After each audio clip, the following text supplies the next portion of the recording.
Los demonios sueltos. Los demonios sueltos. Lo que sucede al instante en el mundo de la política.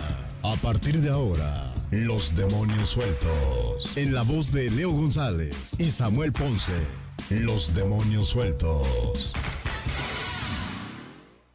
¿Qué tal? Estamos en una emisión más de Los Demonios Sueltos, tarde de lunes, inicio de semana. Y dice la rola, no voy a trabajar, pero nosotros sí venimos a trabajar. Así que aquí estamos. El día de hoy no tenemos invitado, pero tenemos casa llena, dirían en mi pueblo. Adán García, director de Primera Plana. Carlos Monge, director de Postdata News. Bienvenidos. Gracias, Leo. Gracias, Samuel. Con el gusto de estar aquí siempre con ustedes. Y bueno, Gracias, igualmente. Y bueno, ya conocen a Samuel Ponce, de hecho anda con camisa como si fuera a ir a jugar, no sé. Voy a operar a alguien, ¿no? Como si fuera a jugar béisbol. Algo no es. Pensaba irme a la casa y cambiarme, pero ya no me dio tiempo. Pero Bueno, para la gente que nos escucha en radio, pues Samuel Ponce trae una camiseta deportiva. La playera. Una playera deportiva, pues como si se hubiera ido a la final y estuviera desempacándose. Ya no te voy hablando que te fuiste a Guadalajara de peda. Ah, no, pero muy buena peda, Déjame decirte. Pero bueno, vamos a iniciar con lo verdaderamente importante, que no es la camisa de Samuel, evidentemente.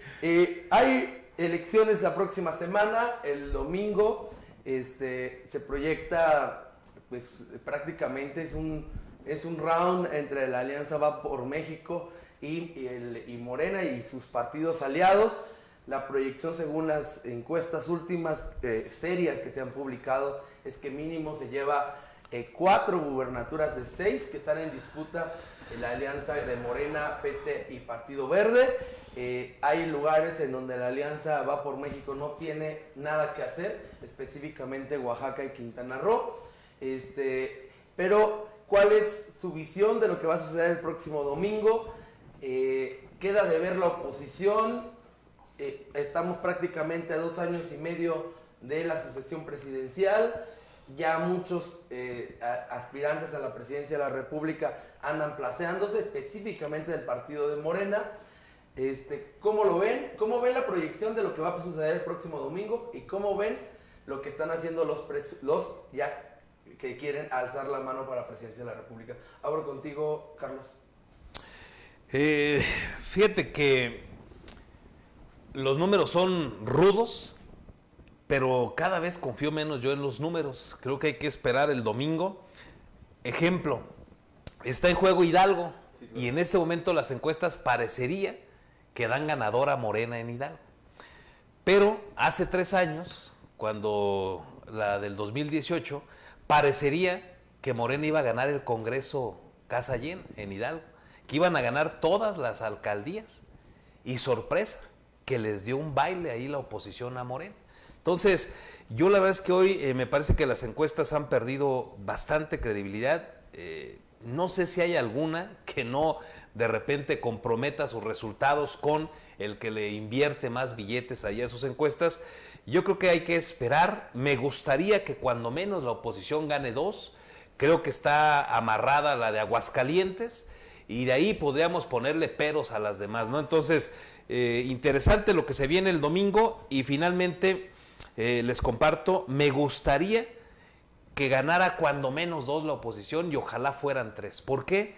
No necesariamente por ir en contra de Morena, no me gusta la hegemonía en el país, preferiría un equilibrio, preferiría un debate de fuerzas, pero me parece que van a jugar en las elecciones del próximo domingo los dimes y diretes de Alito Moreno, que creo que le van a pegar durísimo al PRI y a la Alianza, pero creo que también la gente debe de pensar muy bien su voto cuando vemos declaraciones del presidente en una defensa a ultranza de los criminales. Creo que son 2 elementos que van a jugar el domingo. Adán. Sí, coincido, Leo, Samuel, Carlos. Yo creo que todavía hay unos remanentes muy fuertes de aquella ola guinda del 2018 que siguen todavía sacudiendo de manera significativa a la oposición. Creo que en esta elección no será la excepción. Los números indican que el presidente de la República ha mantenido un nivel de popularidad bastante consistente, o más consistente, bastante aceptable. Y eso me parece que también va a jugar un factor importante, porque hay que reconocer que Morena depende en buena medida de los niveles de aceptación, del empuje que le da a la marca López Obrador. Sigue siendo todavía Morena un partido bastante dependiente de la figura del presidente de la República. Si nos basamos en eso, me parece que lo que estaremos viendo el próximo domingo es nuevamente a Morena incrementar el número de gubernaturas que ya tiene, que creo que son 18, si no me equivoco. 19, más las que sume en esta jornada electoral. Yo únicamente veo claro, por ejemplo, para la oposición el caso de Aguascalientes, que me parece que ya está más que definitivo ahí en favor del PAN, y en las otras los veo con dificultades. Partiendo de eso, me parece también que hay que ver qué papel jugarán ahí algunos factores que se han ido dando en los últimos meses, en las últimas semanas. El resultado de la jornada también de revocación de mandato, que me parece que también fue un ejercicio preliminar a lo que vamos a ver el próximo 5 de junio, en donde Morena tuvo dificultades muy serias para poder movilizar y operar su estructura. Si Morena se descuida también en este fin de semana con la movilización de su estructura, con la operación de su estrategia electoral para poder llevar el voto a las urnas, creo que ahí también podría tener alguna sorpresa. Pero sobre todo en el tema que tiene que ver con la disputa de las diputaciones, de las alcaldías, no así en las gubernaturas. También creo que va a jugar un factor importante, sí, la narrativa que ha seguido el presidente de la República en torno a su apoyo, a su empatía hacia la delincuencia organizada, después de aquellos polémicos dichos en donde señaló que los delincuentes también son seres humanos y que merecen el respeto del gobierno. Me parece que eso fue sumamente grave, sumamente delicado. Creo que en el sentido de un votante que piensa, que razona, que emite su sufragio de manera informada, sí estaría emitiendo o podría emitir un voto de castigo hacia el presidente de la República, hacia su partido, por esta inclinación que ha mostrado López Obrador hacia los grupos delincuenciales, más en un contexto... Aunque los grupos delincuenciales van a operar como operaron, por ejemplo, en la pasada elección, ¿no? Sí, efectivamente, que quedó además acreditado en los tribunales, y más en un contexto... Bueno, retuvieron a candidatos, recordemos, hay denuncias. Y se llevaron las urnas. Así es. Más en un contexto en donde la violencia ha seguido al alza. Vemos ya en las cifras más de 120,000 asesinatos que ya se equiparan a los que ocurrieron en los 6 años completos del gobierno de Felipe Calderón, por ejemplo, que ha sido, digamos, el parámetro que López Obrador siempre ha tomado como referente para señalar que su estrategia, la estrategia de Calderón, no funcionó y que tienen que darle un viraje a la estrategia actual. Me parece que todos esos factores van a incidir también, pero creo que Morena seguirá todavía haciendo valer esa condición de pues la ola que inició en el 2018. Bueno, yo veo que, como dice Adán, Carlos, Aguascalientes ya está para la oposición de Morena, Durango está en veremos, y yo diría otra por ahí, perdiendo... Tamaulipas también está ahí. Si ganan 3 estados la oposición de Morena, se van a mostrar como triunfadores, aunque perdiendo. Pero esa es la gran sorpresa que nos pueden dar, 3. Pero bueno, esto tiene que ver mucho, digamos, el que Morena siga posicionado, tiene que ver mucho nada más, yo diría, el fanatismo hacia el presidente. El voto de la gente que lo sigue, que es la gente de mayor recursos, mayor escasez de recursos, pues esa es la que va a seguir apoyándolo. Entonces yo diría en parte cierto fanatismo hacia AMLO, fanatismo amlista, y también hay gente convencida de que no quieren que regrese ni el PRI, ni el PAN, y menos el PRD, que está desdibujado. Esta puede ser la gran tumba del PRD, porque ha venido a la baja, y hay una frase que publicó el portal, sin embargo, que decía que si después de las elecciones se puede decir, había un sol, dando a entender que puede. Y todavía Jesús Zambrano, en una entrevista con la gente de Sin embargo, dijo que el candidato del PRD es el exgobernador Silvano Aureoles Conejo, el posible candidato presidencial sería él, y que el PRD no va a desaparecer, pero bueno, veremos en estas elecciones donde el PRD sigue viniendo muy a la baja, y creo que sí sería, no lo van a enterrar todavía, pero creo que están a Está punto en de terapia darle... intensiva, ¿no? Sí, no, está, yo diría, pero bueno. A un paso de la tumba, literal. Ajá. Y me dijeron también, perdón, que porque le pregunté le hablé a Jesús Zambrano, mensaje, y dice que después de las elecciones, un mes, 15 días, reaparecerá el gobernador, Silvano Aureoles, con una sorpresa. Yo también tengo los mismos datos que en julio reaparece el exgobernador de Michoacán. Ahora, es fundamental saber el contexto. De entrada, si Morena tiene mayor número de gubernaturas ganadas, tiene mayor posibilidad sus aspirantes a la presidencia de la República a operar para el 2024. Es fundamental conocer entonces que la oposición está mermada. O sea, ojalá que la oposición lograra 4 gubernaturas. No Ojalá fuera así. Sería muy bueno 3. Por ejemplo, Hidalgo, que le compitiera Carolina Villano en Hidalgo. Eduardo Erastegui en Tamaulipas. Esteban en Durango. Y Aguascalientes. Aguascalientes es la cantada. Si lograran ese bloquecito del centro, evidentemente sería un super gane para la oposición.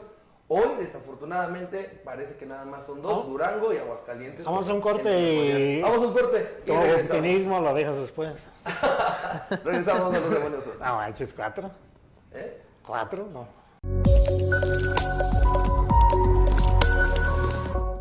Sí, ya estamos de regreso. Estamos de regreso a los demonios sueltos. Ahora sí que estamos hablando de Alito. No, tú dices referencia, ¿no? No, es que Alito Moreno, dirigente nacional del PRI, dijo hace unos días, se reveló un audio en donde dijo a los periodistas, no hay que matarlos a balazos, hay que matarlos de hambre. Yo dije, tienes razón. Y como... Y yo decía que también dices que lo hackearon. Y yo decía que técnicamente es posible detectar si es cierto o no el hackeo. Técnicamente es posible. Políticamente, judicialmente es otro asunto. Judicialmente no se puede porque es evidentemente una conversación obtenida de manera ilegal. Entonces, no se puede judicializar un dicho porque se obtuvo de manera ilegal. O sea, como sea, es un tema ilegal, ¿no? Logró su objetivo. Ajá, él no estaba como... En el tribunal mediático evidentemente fue vapuleado completamente el dirigente nacional del PRI. Y ahora, no solamente por el dicho sino porque, por ejemplo, cuando puso el ejemplo de Michoacán, de que mandaron 24 millones de pesos a los candidatos a diputados federales, que por cierto ellos lo niegan, pero por ejemplo, ese audio, ese sí lo podría vincular a un hecho. Yo tengo otra versión, No lo niegan. ¿No lo niegan? No, por supuesto que no. Ay, ok, entonces, interesante más, porque entonces es recurso... Si falta que se atrevan a reconocerlo públicamente, pero sí... Es recurso que obtuvieron de manera ilegal, o sea, no fue... Que ni es el primero, ni el último, ni el único. Así, claro. Entonces, eso pasa de manera común en las elecciones, ¿no? Pero no deja de ser un acto de acuerdo, meramente ilegal. Entonces, pero bueno, si se comprueba eso, pues es un tema que se tendría que investigar, no solamente a él, al patrocinador, que se supone en estos momentos es el dueño de Cinépolis, al dirigente nacional del PRI y a los que recibieron el dinero también. Ella dijo el INE que no hay forma de ubicar si hubo recursos o no que se utilizaron las campañas del 2021 de manera irregular, pero bueno, evidentemente, como bien lo dices, Carlos, es un acto que no solamente lo hacen los PRI, PAN, PRD, también el Morena, todos. ¿no? Todos. No, y ahí están los sobres. Flaco favor le hace el presidente del PRI ahorita a su partido y a los objetivos de la alianza con este tipo de comentarios, no declaraciones, porque lo hizo, se supone, en un entorno privado y en un ambiente privado, controlados, se suponía, pero me parece que las cosas no están ni siquiera para ese tipo de temas, comentarlos de la manera en que los hizo en un entorno privado. Sí, no. Por cómo están ahorita las situaciones de la intercepción de las comunicaciones. Lo estamos viendo en el ámbito No, local, por ejemplo. Pero ¿no? déjate de eso, Adán. Es incorrecto que la clase política tenga ese tipo de comentarios y pensamientos. Ah, no, sí, O sea, por supuesto. los dibuja de cuerpo y alma. O sea, eso es terrible. Los muestra tal cual. No, más bien yo digo, qué bueno que se estén filtrando los audios. y que se sigan equivocando. Más vale conocerlos, mi estimado No, sí, Dan. no, por supuesto, yo estoy de acuerdo. Digo, que trágico para los objetivos de la alianza, insisto. Eso sí. Porque estamos en un momento en donde vemos al PRI, al PAN y al PRD tratando de hacer esfuerzos por revertir, por remontar un poco la ventaja todavía enorme que les lleva Morena, y se encuentran con este tipo de situaciones. Me parece que eso derrumba por completo el discurso que han estado tratando de posicionar, que de por sí les ha costado bastante dificultad, bastante trabajo. Decir que hay que matar a los periodistas, no a balazos, sino de hambre, en un contexto además donde estamos viviendo en el país una serie de asesinatos en contra de quienes ejercen el periodismo, 9 casos por lo menos reconocidos en el gobierno de la República, 11 según los colectivos de los periodistas que han estado abanderando esta causa, exigiendo que se esclarezca y que se castigue a los responsables. Me parece que está tan sensible la piel, y aunque no le estuviera, si fuera un solo caso, no hubiera ninguno, pero qué desafortunadas, y la verdad me parece con un alto costo que va a tener estas declaraciones o estos comentarios que hizo el presidente. Eso de hay que matarlos de hambre, insisto, tienes razón. Muchos nomás les quitan el convenio y no sobrevivimos. Muchos otros pueden sobrevivir con otras opciones. Pues tiene razón, porque han desaparecido muchos medios en el caso de Michoacán. Pero a lo que yo voy con esa frase es que es del tipo del discurso propio de AMLO, del presidente de la República. Es de la clase política en general. Sí, Yo creo que yo también lo veo así. Yo no lo veo así. Por supuesto. No tan generalizado. A ver, el problema del político, fíjate, uno de los grandes problemas del político es la transparencia. O sea, les gusta la opacidad, les gusta arreglar las cosas en lo oscurito. Bueno, tan es evidente que en Michoacán estamos en pañales en materia de rendición de cuentas. ¿A quién tienen en la cárcel hoy en día las autoridades por toda la corrupción que todos los michoacanos traemos en este momento a manera de sospecha desde hace cuando menos 2 décadas a la fecha? Nada, porque todo se arregla en lo oscurito. Ya en el gobierno, en la oposición, se sientan, negocian, tapan los hoyos en la auditoría y se resuelven los asuntos. No, yo creo que esa es una tendencia habitual. No descarto que haya excepciones en la clase política, pero creo que es la generalidad, ¿eh? Lo que les gusta es la opacidad. Y de acuerdo contigo, compadre, que ahorita el que lleva el liderazgo de ese ataque a los medios y esa opacidad se llama Andrés Manuel López Obrador, ¿no? Oye, y decir que es tu compadre públicamente. Sí, ya. No, pero ya todo el mundo sabe que es mi compadre. Sí. ¿No será así tan costoso? No será. Tengo otros datos Tu imagen no que dolerían más. Tu imagen no creo que fue mermada con ese comentario. Oye, ¿pero qué? ¿Tú estás peor? Soy tu padrino. Y de bodas. Pero yo no lo he dicho públicamente. Te estás ya divorciando. Y el arrojo de decirlo abiertamente, ¿no? Es que en la inercia del comentario ya dije que... Vamos a un corte. Vamos a un corte y regresamos a los demonios sueltos. Y de boda.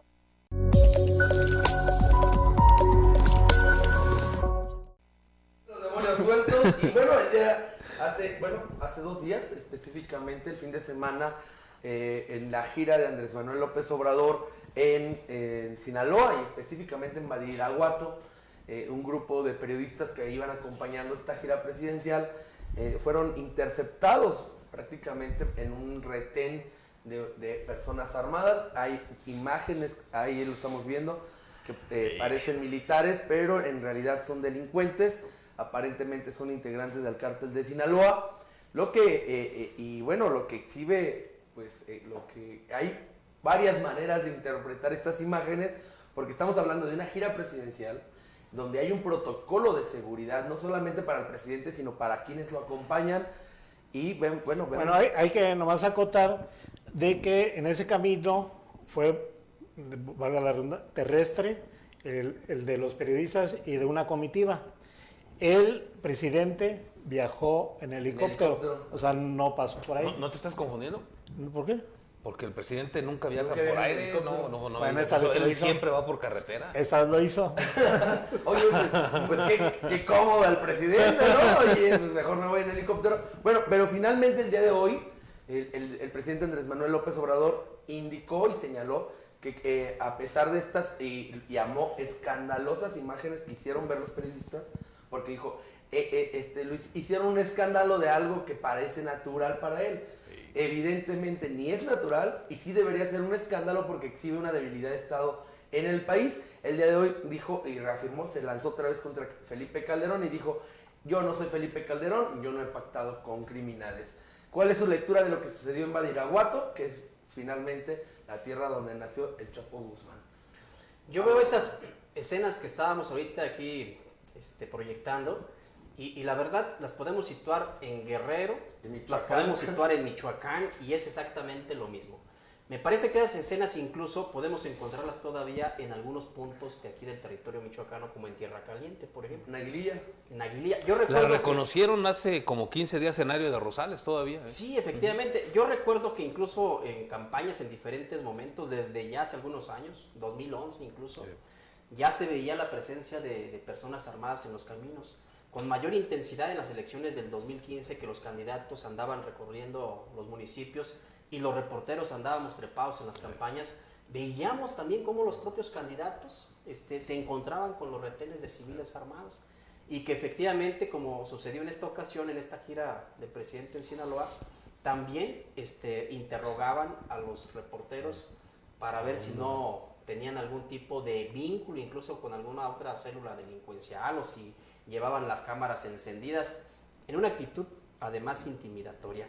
Entonces, lo que me parece sumamente grave aquí es que el presidente de la República desestime esta situación. O sea, el hecho de que veamos esta escena en diferentes puntos del país, concretamente en estos estados que acabo de mencionar, me parece que eso no le resta de ninguna manera absolutamente nada de grave al tema. Al contrario, me parece que reconocer esa realidad desde el Estado mexicano, que el Estado mexicano sea el que diga, pues esto es normal, o sea, no pasa nada, no hay de qué escandalizarse, eso me parece que sí es grave. Sobre todo en un terreno en donde sabemos que hay una presencia todavía muy importante de uno de los grupos criminales más sangrientos que ha dado el país, como es el cártel de Sinaloa.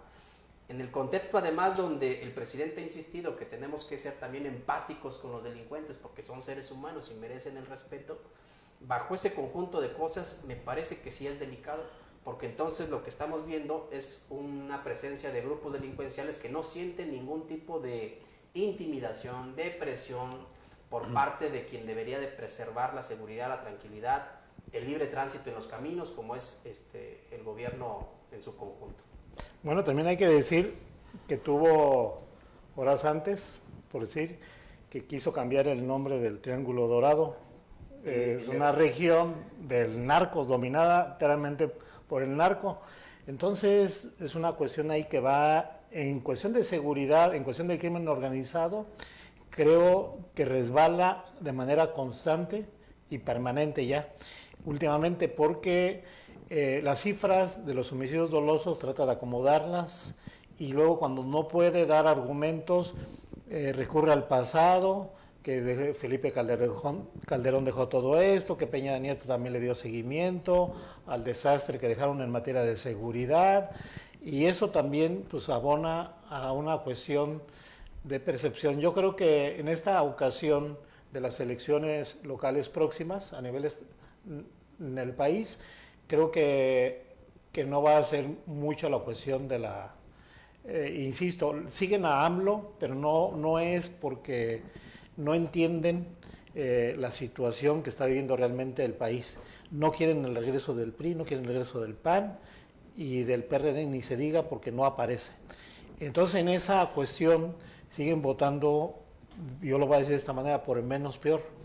Pero la elección presidencial será diferente y depende de la llamada alianza PRI, PAN y PRD, y creo que el Movimiento Ciudadano debe estar en esa alianza para poder contrarrestar, y creo que a pesar de que tenga más de 20 y tantos estados en el país, Morena, creo que en la elección presidencial se va a jugar algo diferente, pero tienen que tener un candidato a la oposición de Morena muy diferente, demasiado radical en su perfil y que permita aglutinar a muchos mexicanos que están o estamos hartos de ese tipo de banalidades del presidente en sus decires en la cuestión del crimen organizado, de la seguridad, del narco, y cada vez tropieza, y según él lo dice y por lo tanto ya es un hecho o así debe ser.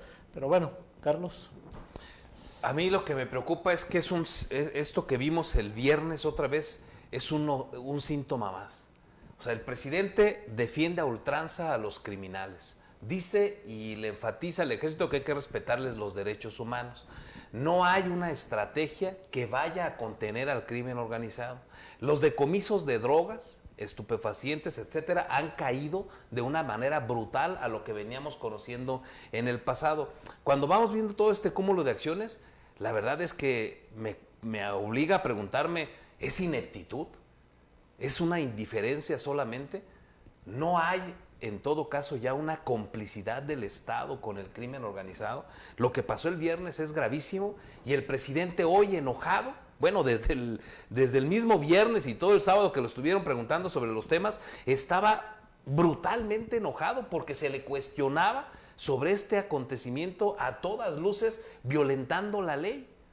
Y entonces se vuelve grave. Creo que para mí es un síntoma más muy preocupante para nuestro país, este desdén, esta justificación constante de los criminales que tiene el presidente de México. Me parece gravísimo. Si me permiten, déjenme leerles esta pequeña parte, son 6 renglones, de la columna que escribe Raimundo Riva Palacio, que es un seguidor además del tema del crimen organizado, y me parece brutal esta parte. Digo, toda la columna es muy buena, pero dice: López Obrador desde campaña presidencial podría cruzar retenes criminales sin problema y puede recorrer el país sin protección militar en regiones donde el ejército no entra. Son de esos milagros en la protección del presidente que añaden opacidad a su relación con el narcotráfico. Vaya renglones de Raimundo Riva Palacio. Y hace una analogía bien interesante en su columna referente al Triángulo Dorado, porque esta carretera que fue a supervisar el presidente comunica a Sinaloa con Chihuahua. Y es una región donde domina o ha dominado un grupo criminal. Y entonces les están arreglando la carretera para que no padezcan nada en su tránsito, porque no hay presencia militar. Los que están armados ahí son gente que está violentando la ley, con un presidente que no tiene empacho en dejarlos operar y que se enoja cuando le cuestionan por qué hay retenes en este país. No sé quién pueda defender lo que acabamos de escuchar del presidente o lo que estamos platicando, que ha dicho el presidente López Obrador. No entiendo quién pueda justificar eso. Yo en alguna ocasión hice un análisis diciendo que hay debilidad de Estado en Michoacán y ponía el ejemplo de lo que hicieron Pueblos Unidos hace una semana justamente en el Estado. Intento de arribo a Morelia, ¿no? Intento de arribo a Morelia, porque no los detuvieron y no hubo una respuesta real de manera institucional contra quienes están infringiendo la ley. Fui cuestionado porque me dijeron que una debilidad institucional es haberlos dejado pasar. Entonces, lo que es realmente lamentable es que sí hay una debilidad de Estado, y no solamente en Michoacán. Ya lo estamos viendo en Guerrero, lo estamos viendo en Sinaloa, y seguramente lo hay en otros, en Zacatecas, por ejemplo. Durango, Chihuahua. Durango, Chihuahua, en este Triángulo Dorado que él dice que no hay que llamarle así, sino y se llama Triángulo de la gente buena. Buena y trabajadora. Pero a lo que la hay, también sí, gente buena y trabajadora. Sí, por no, supuesto, sí, sin duda, ¿no? Hay gente buena y trabajadora, sí, claro, que está dominada y paga cuota a los que no son buenos ni trabajadores. Exacto. Pero bueno, es punto y aparte. ¿Hay una debilidad de Estado? Sí la hay. Y no solamente en Michoacán. Hay una debilidad de Estado en gran parte del país. Hay una opacidad y una impunidad brutal. A lo que voy es que finalmente el presidente no se está dando cuenta de los mensajes que manda de una manera débil. O sea, me refiero débil ante la delincuencia. Él lo dice, y opaca, evidentemente, pero los mensajes que manda a la población, a la que sufre los embates de la delincuencia, es muy lamentable. Es rásquense con sus uñas, sí, ¿no? O sea, pues entonces, ¿qué va a pasar? Que al rato otra vez vamos a ver grupos de autodefensa, legítimos o no, pero vamos a volver a regresar al pasado.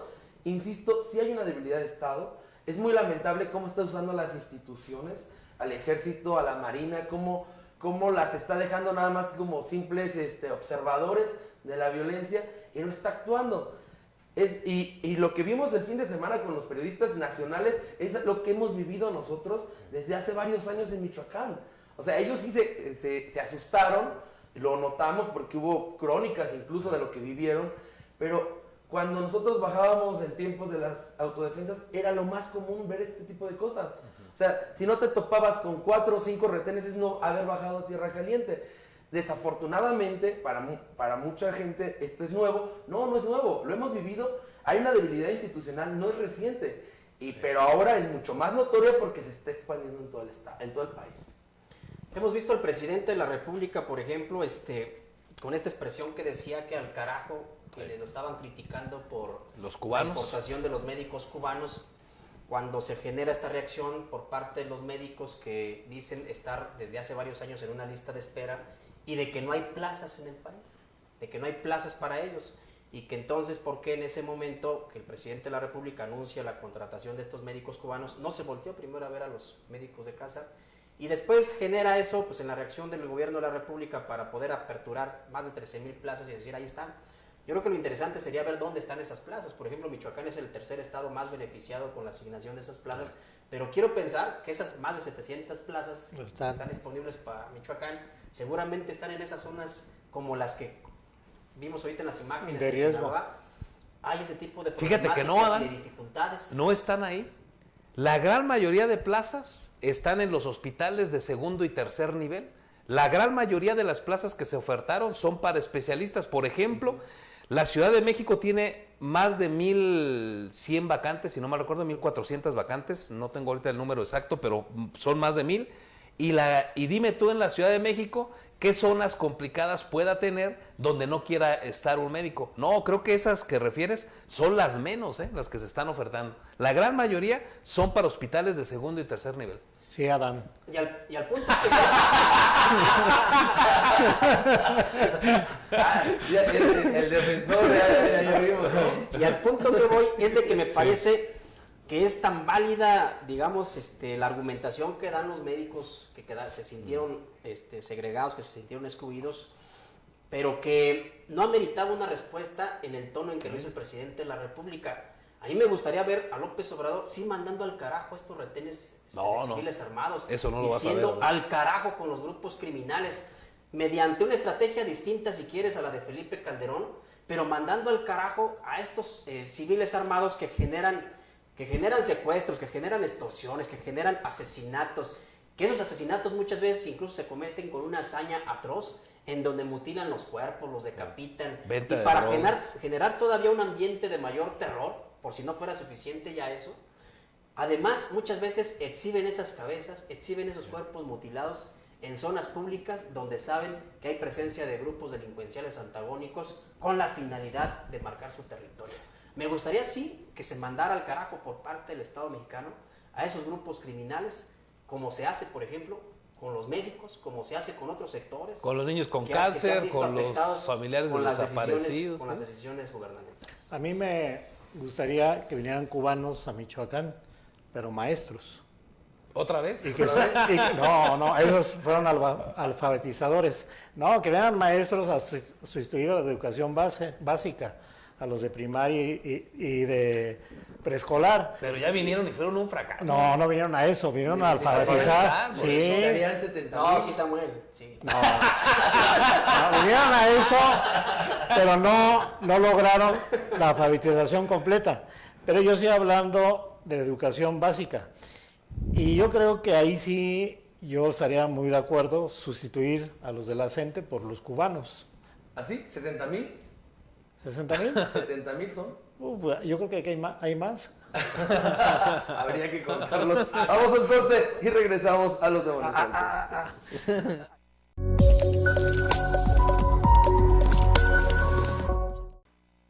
Ya estamos de regreso a los demonios sueltos. Avísenme, casi yo ahí me balconeo.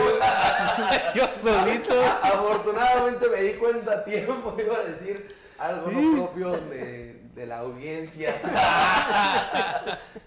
No digo que les interesaría, ¿eh? No. No, bueno.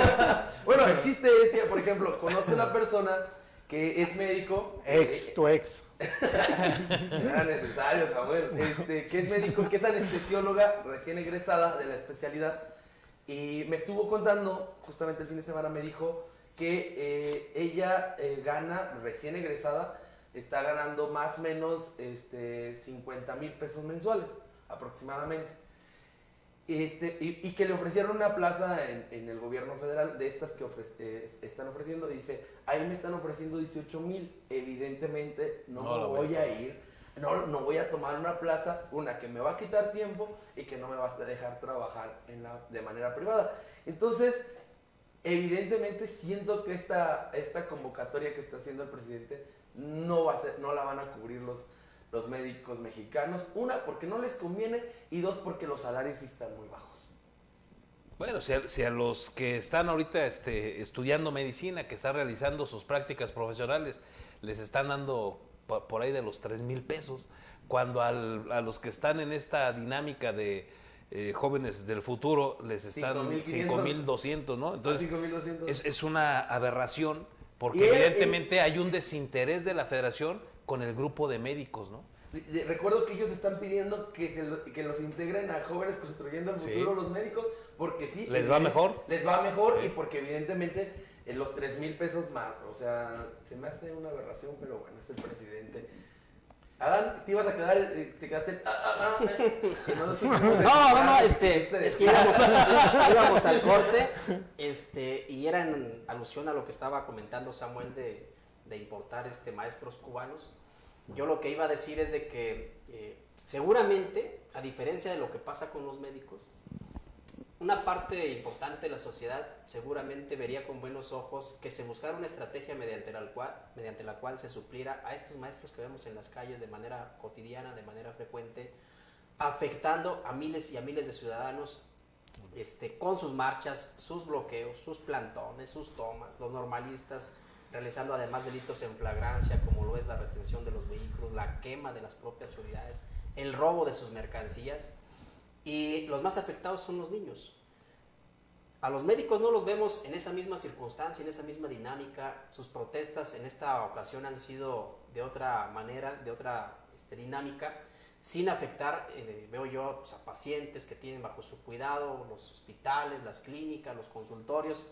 Lo que sí sucede con los maestros, que abandonan las aulas, que abandonan a los niños allá a su suerte, y de que además, de acuerdo con estudios de Mexicanos Primero, ya ha tenido un impacto bastante negativo en los niveles de preparación y de enseñanza de los niños en diferentes generaciones. Ya por lo menos van 2 generaciones perdidas con estas movilizaciones de los maestros. Ojalá que sí hubiera alguna medida que permitiera subsanar eso. Cerramos prácticamente el último bloque, estamos en el último bloque y nos queda un tema por analizar. Morelia, ya hay un nuevo reglamento que propuso el presidente Alfonso Martínez Alcázar de regular los horarios de antros, bares, restaurantes.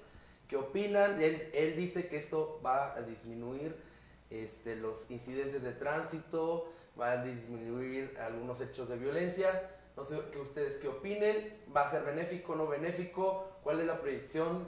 ¿Que realmente vaya a dar resultados o no vaya a dar resultados de lo que propuso Alfonso Martínez? Hablo contigo, Carlos. A mí se me hace interesante y atrevido estas modificaciones al reglamento. Creo que el reto mayor está en poderlo aplicar. Antes una multa, por ejemplo, costaba sobre los 32, 33 mil pesos cuando cometías alguna falta al reglamento, si tú eras un antro, un bar, etcétera, y te prolongabas en el horario de cierre, pagabas la multa y se acabó el problema, pero pues te iba bien. O sea, al final mantenerte abierto te dejaba más dividendos que lo que pagabas de multa, ¿no? Ahora la multa se dobla o se va más del doble. La multa está por arriba hoy de los 80 mil pesos, según los datos que ha dado el propio Cabildo. Pero lo realmente difícil es meter los controles. Creo que el reto mayor no está en los cambios al reglamento. Qué bueno que ya se hicieron. Me parece que el reto mayúsculo es poderlo aplicar, por una simple y sencilla razón. Hay una sospecha, hay valores entendidos en la población y en las autoridades mismas, tengo esa percepción, de que muchos de estos lugares con venta de bebidas embriagantes, en muchos casos están operados por grupos criminales o delincuencia organizada, digámoslo así, tan genéricamente, Y eso ha inhibido a que los gobiernos municipales puedan hacerle frente a que se respeten los reglamentos en esos lugares. Creo que es muy atrevido esta propuesta, esta intención que lleva el Cabildo de Morelia, y me parece que la manera en que podemos ayudarle a Alfonso Martínez, presidente municipal, que además él lo ha pedido así, es que los que están en regla, la gente que está actuando de buena fe en estos bares, antros, restaurantes, pues que cumpla la norma, que cumpla el reglamento. Creo que ahí está fácil. 2, le está pidiendo a los ciudadanos, a los padres de familia, que estén pendientes de sus hijos. Bien interesante esa propuesta. Podría uno ningunearla, pero me parece bien importante, aunque venga de una autoridad, me parece que vale la pena reflexionar sobre ello.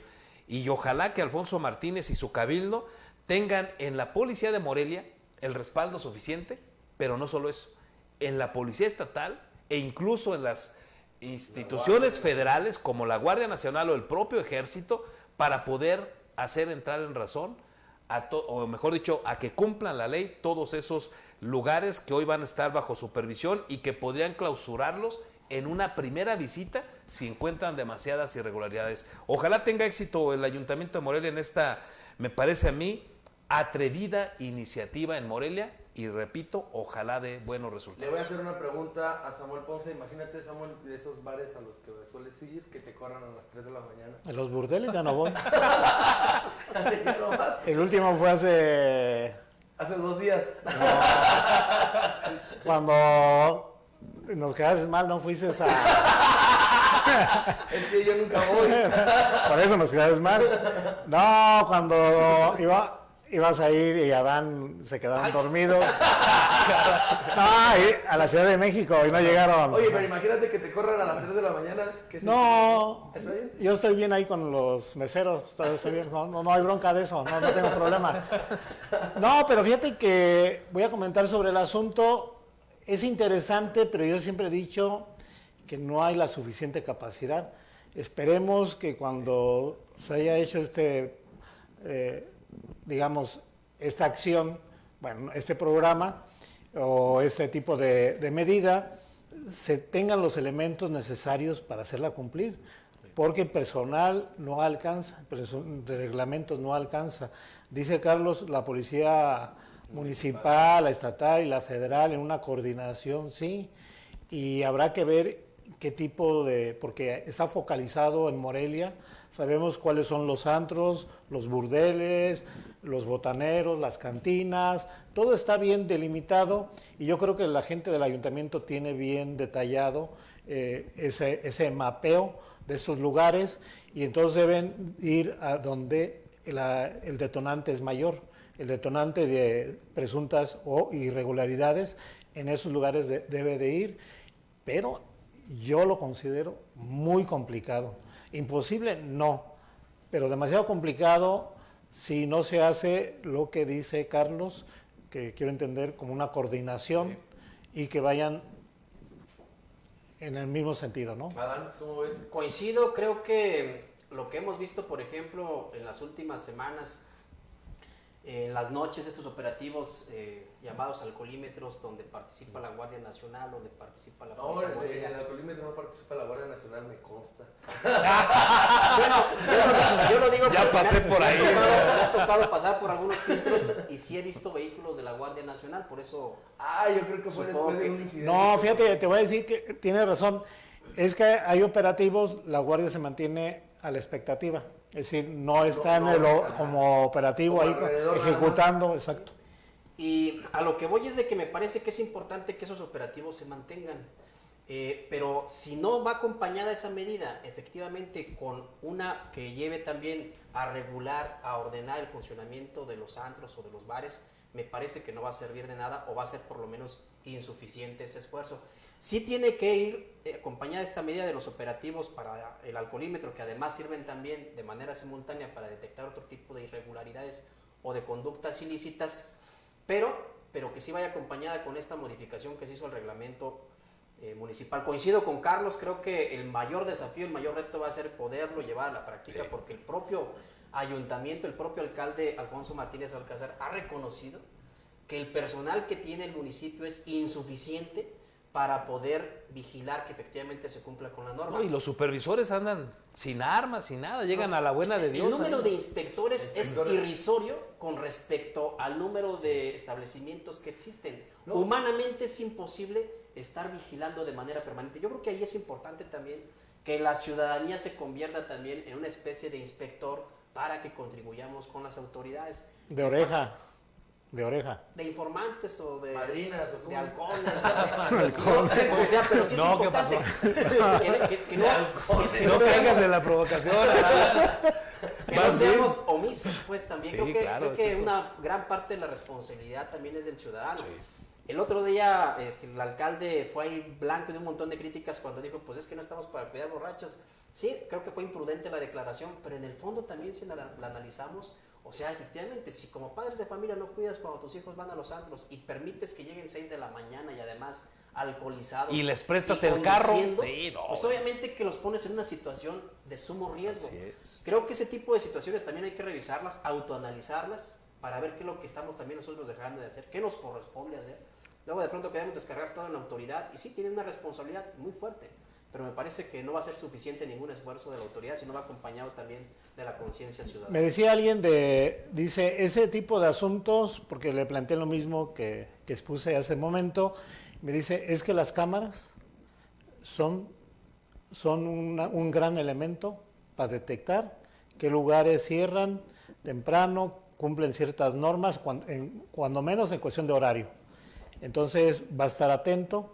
Con las cámaras puedes monitorear y puedes establecer en qué momento hay que ir a ese lugar, que se ha pasado las horas o tiene a la gente ahí afuera, en la puerta, etcétera. Entonces dice, sí se puede, pero se requiere modernización y ubicar cámaras prácticamente en toda la ciudad. Pues se nos acabó el tiempo. Yo considero que a veces este tipo de reglamentos lo único que van a provocar va a ser mayor temas de corrupción. O sea, finalmente había un reglamento, pero el reglamento evidentemente tampoco se cumplía. Entonces, el hecho de poner más sanciones no significa meramente que se vayan a cumplir. Insisto, son muy pocos los inspectores.